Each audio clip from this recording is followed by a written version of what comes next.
Friday or on Monday, we started class with this warm-up. And we have a picture of a balloon like the warm-up from Friday. And what we were asking you to do was draw the charges on the wall. Now you know that the wall has positive and negative charges because it's neutral, okay? And so that means that the wall has plus charges all the way up and down it, okay?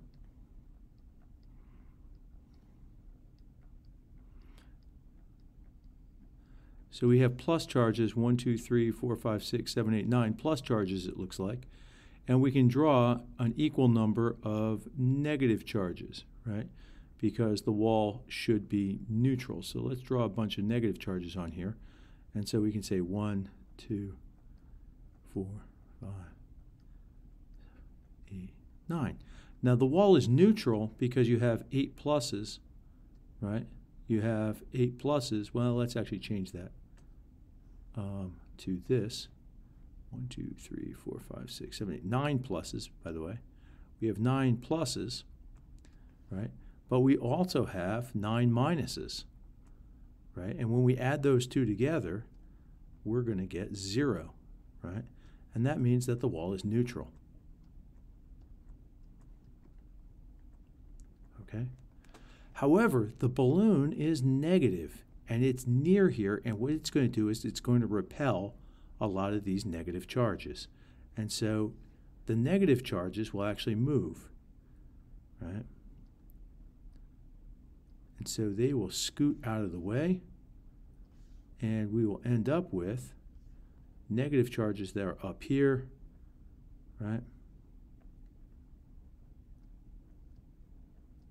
Now the overall charge is still neutral, but the negative charges will be pushed to the side by the negative charges on the balloon, right? Leaving behind the middle positive charges.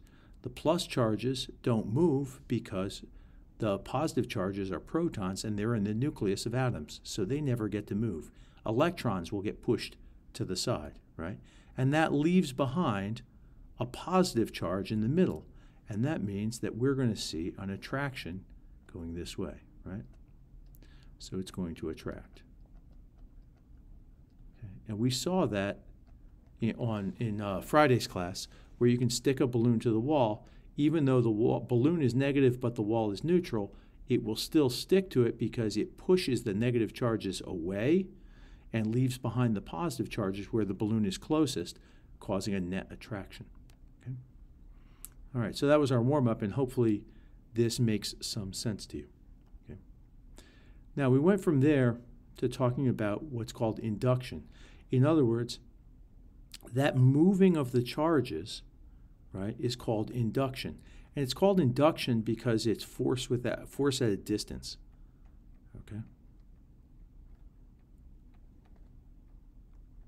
Right, in other words, no actual charge moves from one place to the other. It's simply pushing charges, right, from afar. And induction is actually used in outside of physics. We can say something like this. We can say, let's see, we could do something like this. We could say, Mom offered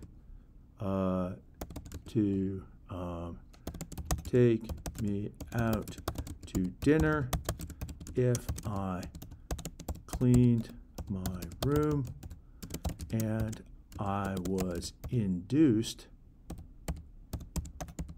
to clean my room even though I didn't, right? Right? She doesn't force you to, she's doing, right? And so we say use the word induced, right? To talk about the cleaning of the room, okay? We could also say something like, by offering,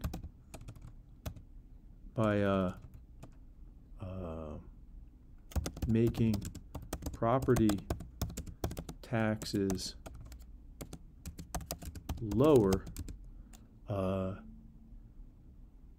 in more densely populated areas. Montgomery County induces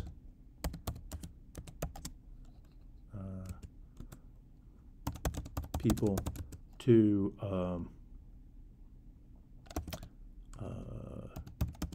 live near metros and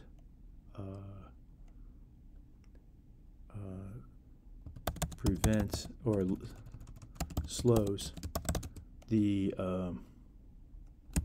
consumption of green space. Right. Right. So I think that Montgomery County a while ago changed the taxes on properties to make it so that to try to reduce the amount of building out in the suburbs. And so they tried to get people to move into where there's metros, and they just simply lowered the taxes.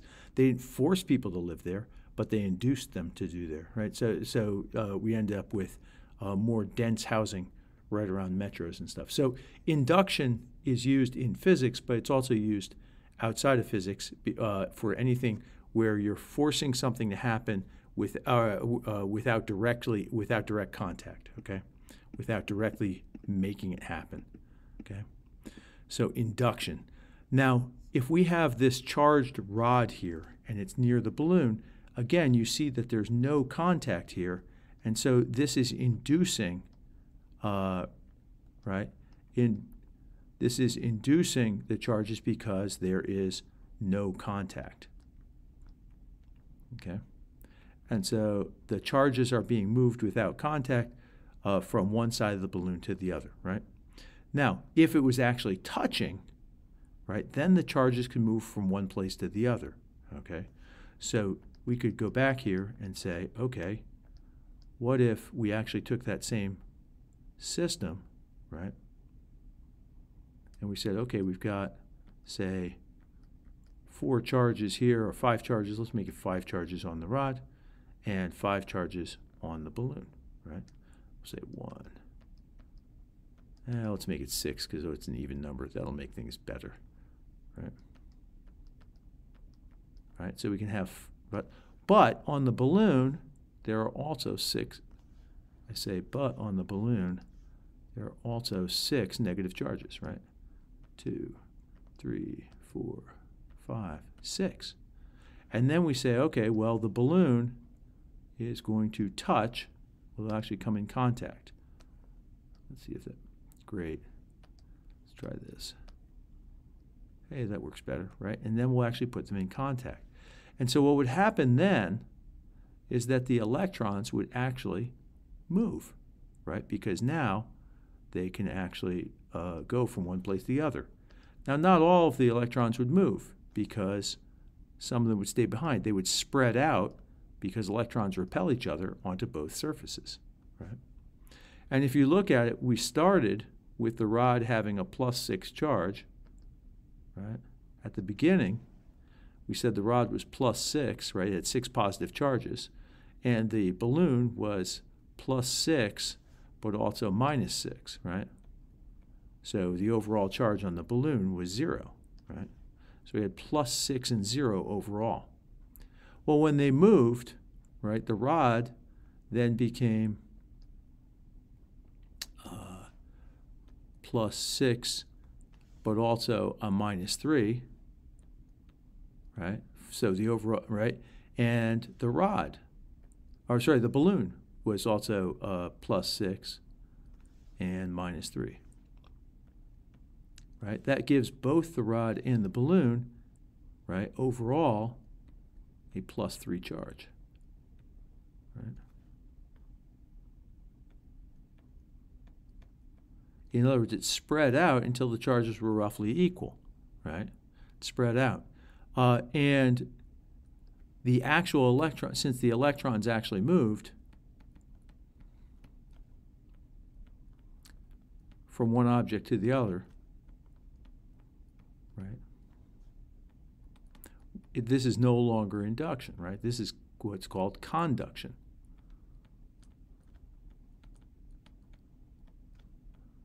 Right? They move from the balloon to the rod, and so this is conduction. And so conducting is when charges actually move from one object to the other, okay? Right, where induction, there's no actual particles moving from one to the other. But another kind of cool thing is that you can see that we went from +6 and 0 to +3 and +3. In other words, we started with the net charge just on the rod, and then it spread out until the charges were more evenly distributed, right? So conduction is driven by the unequal charges spreading out until they're roughly equal, okay? So that's kind of cool too. So, right. So with conduction, with conduction, you actually have particles moving from one object to the other, but with with induction, no actual particles are transferred, right? With conduction, you actually have contact, and with induction, there's no contact, okay? So you can usually tell the difference between them. Now in today's class, what you're going to do, or you are going to start on, and we're going to finish this over 2 days, so Monday and Wednesday, you're going to go to this capture sheet, which is in Ye Old module, and you're going to follow the link here. But a quicker way of getting to the link, instead of typing this all in, is to simply go to Ye Old Google machine, and let's open this up, and we'll type in PhET balloon and static. Let's try that. Let's see what we get, what the first hit gives us. And if you look, oh my gosh, it takes us to a simulation, which we can then start. Okay, and it has directions on it. And so if we look here, if we look here, I mean, right? The first thing it says to do is to count the positive and negative charges on each object in the simulation and determine the overall charge. So if we look at this, for example, go here to where the where the balloon is, right? There are four positive charges and 4 negative charges. So if we go back to here, what we would, for the balloon, we'd say, well, there are 4 positive charges and there are 4 negative charges. And just like that system we had with the rod and the balloon, right? If this is +4 and this is -4, then the overall charge is 0 because the balloon is neutral, okay? So that means, right, neutral. And it's slow for me to write. It would be easier if I used the actual stylus. Neutral. There we go, good. So neutral. And you can do the same thing for the sweater and the wall, okay? Now it says to click on the balloon and rub the balloon against the wall. Well, if you were doing this, you go over here, click on the balloon, rub it against the wall. And you hear the whole rubby sound, right? But nothing seems to really be happening, okay? Then you can take it over here and rub it on the sweater. Right? And if you do that, it picks all of the electrons off the sweater, right? And then we can bring it over here to the wall. Again, and it seems to stick. Now, the next thing it asks us to do is to describe what happened, right? But after that, it then asks us to count the number of positive and negative charges on each object in the simulation and determine the overall charge, okay? So we can do that, and we simply go back to the simulation, and we can simply count up the positive charges. Now, the positive charges doesn't look like they've changed. So that's going to be the same as the number in the first simulation. But it looks like we took all of the negative charges off of the sweater and put them on the balloon. So you can actually do this without counting, since you know that the negative charges that were here are now all here, plus the 4 original negative charges. And then the wall hasn't actually changed at all. So you can do this counting very quickly, okay? Anyway, you get the idea. So then it says to pull the balloon back towards the middle of the simulation and let it go. We can do that. So let's do that. All right, so we'll put it here and let it go. Yoink, and you can see what happens. Then it says drag the balloon over to the wall. As you bring the balloon near the wall, what happens within the wall? So the idea here is now to look at the charges in the wall. When we bring it over here, you can drag it over, right, and look at what's happening to the charges in the wall. You can see which charges are moving and which charges are staying put. Okay. Hold the balloon just away from the wall and release it. Okay, well, let's do that. So we'll just bring it a little bit away from the wall and let it go. You can see the charges are not moved as far in the wall as they used to be, but let's see what happens. Whoops, that's crazy, right? How about now? Right, so if we hold it just a little bit away from the wall, right, you can see this happens. If we hold it much farther away from the wall, oops, no, it still does. If I hold it a little bit farther, now it does that. Okay, so it depends how far away you hold it, right? But when he says just a little bit, he's talking about, when I say he, Mr. Berghoff in this case, but, right, holding it a little bit away from the wall, you get this. Holding it far away from the wall, and you get that, okay? So let's see, hold the balloon just away from the wall, release it. What happens? Hold the balloon a little further from the wall and release it, right? And then we can see what happens, okay? So you can answer those questions. We go on, click reset the balloon, and then click on the picture with two balloons. Last, click on remove wall. Okay, so let's see what we got here. Let's go back here. Let's reset, two balloons, and remove wall. Huh, crazy. Okay, so let's see if we can follow the directions here. Determine the number of positive charges, negative charges, and overall charge of each object. Okay, so here's the county game again. And we can do that before we do anything else. So we go back here, and we can just count up the ones on the yellow balloon, count up the ones on the green balloon, count up the ones on the sweater. Okay, that should be pretty quick because the sweater hasn't really changed from the first time. Okay. Then take the green balloon and rub it gently against the sweater and determine the new charges. Right? So let's see what happens.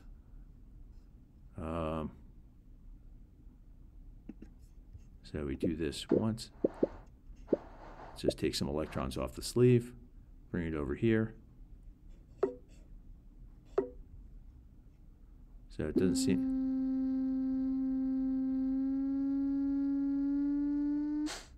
Wow, that's kind of cool.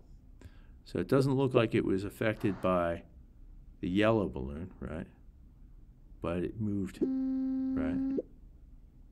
Okay. Okay, that's kind of cool. So let's see what else we're supposed to do. Drag the green balloon over the yellow balloon. Doesn't have any effect on the yellow balloon. Why or why not? Release the green balloon. What happens? Okay. Well, I think we've done that. We've seen what happens. Now drag the yellow balloon and rub it against the sweater to determine the new charges. Okay, so let's do that.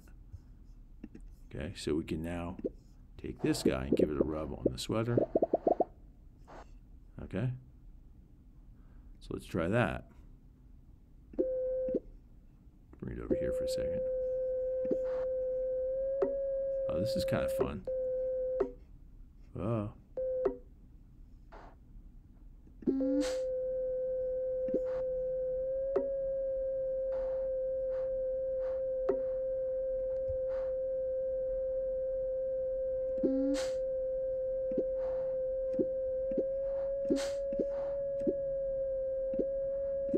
What if we can balance it?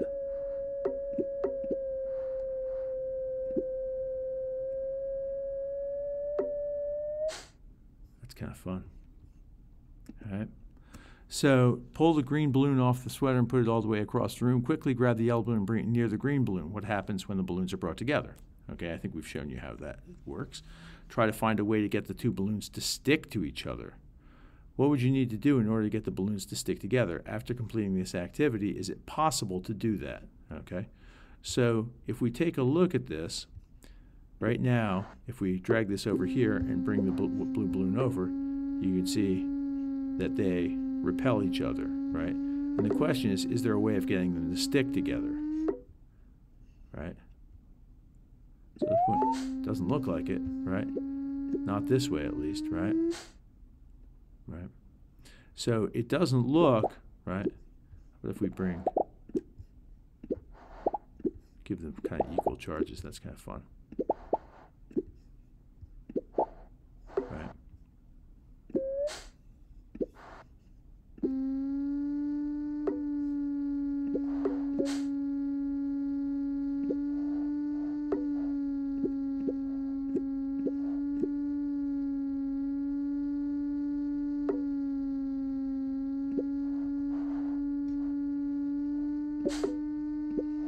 Yeah, it doesn't look like they're going to stick together, does it?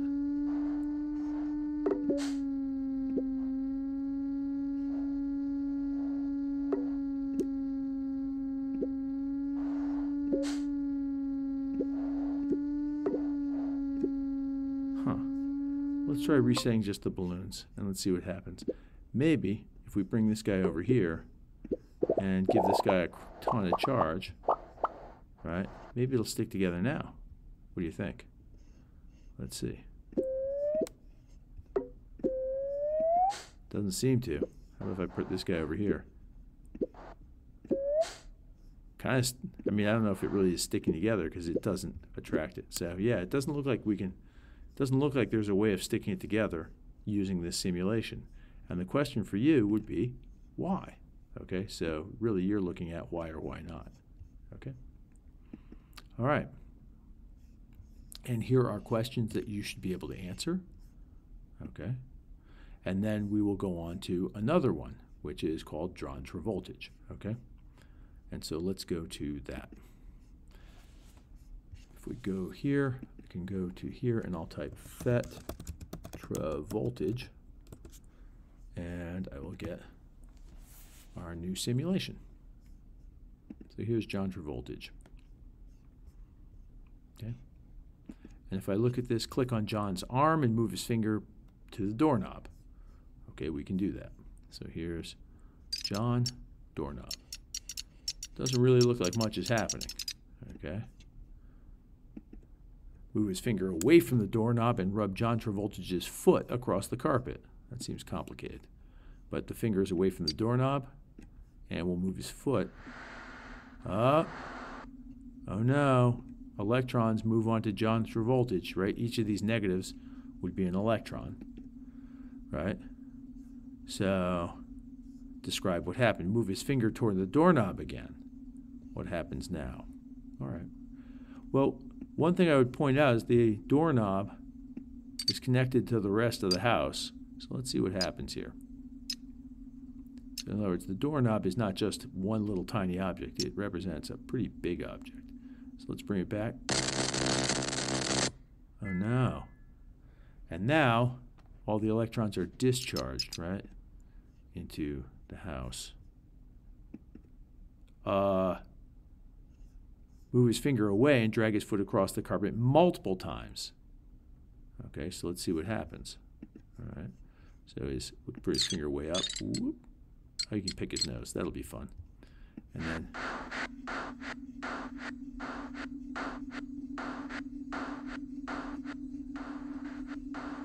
so that seems like a lot of electrons. All right.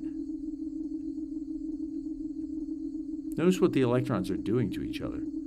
That's kind of cool. So let's bring this over a little bit.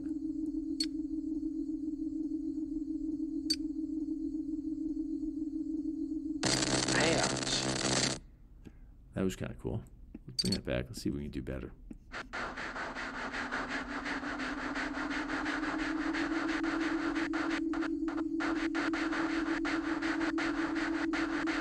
Is there a limit to the number of electrons we can put on John?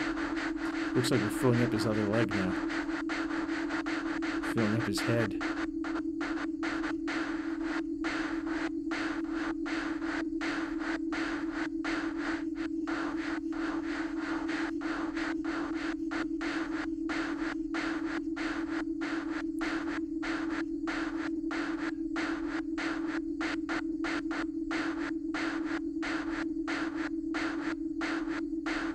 Doesn't look like we're getting any more electrons. So let's stop there.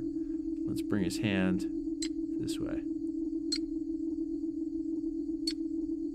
Good sound. Right? So let's just do that one time then. All right? Now what has to happen? Let's see.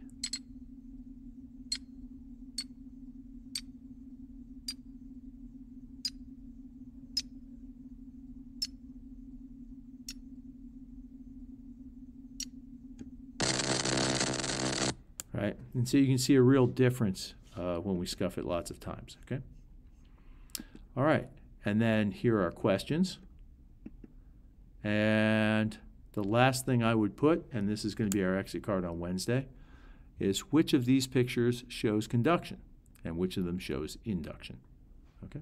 And then we are done. All righty.